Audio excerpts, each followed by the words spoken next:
I want to talk about women because I love that the women take more of a centre stage here and it feels very much about female empowerment.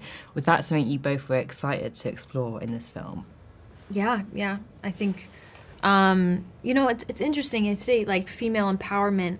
I think for me that looks like characters that don't all look or feel the same. Characters that are complicated and that you can hate and that you can love and that you can disagree with and that you can, feel complicated feelings for. And I think that, to me, that's what strong characters are, something that you can dig your teeth into and be confused by their decisions and talk about it later and wonder, well, who's the bad guy, who's the good guy, whose side are we on, is there any such thing? That, to me, those are powerful characters, and I think I feel incredibly lucky to be in a film that shows many different versions of what that looks like. Yeah. What about you, Florence?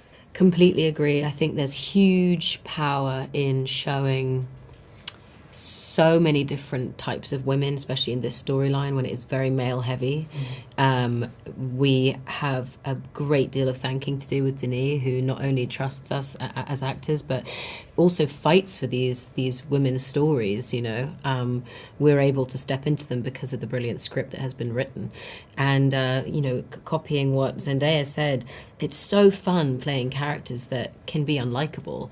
I've always run to the characters that are unlikable to try and see if I can make them likable in their actions. That is something that is my biggest kind of ka-ching. Is like, how do we do this? Because that's human. It's very human. I love how it ends on a ...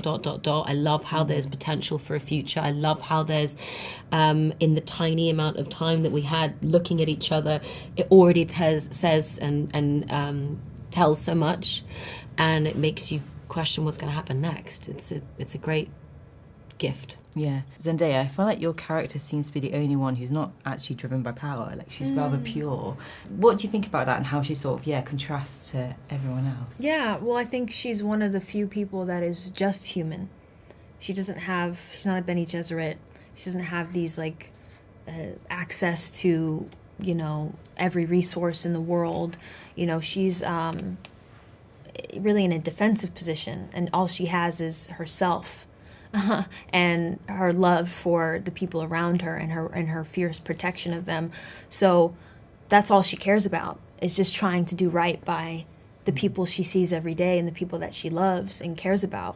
And I think ultimately that's kind of the end point, I think, as an audience, is feeling like you connect to a human character. And I think, if anything, she's the most human because she doesn't have anything but herself to rely on, and ultimately trying to find love in that as well. I think was interesting because of what Paul represents to her, and I think the fear and I think the pain that he represents, or the figure of him represents, and trying to reconcile with that inside of herself when she ultimately just wants to do the right thing.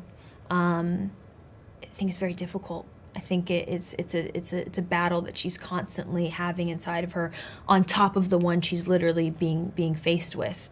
So yeah, I think it just makes for a even more heartbreaking conclusion.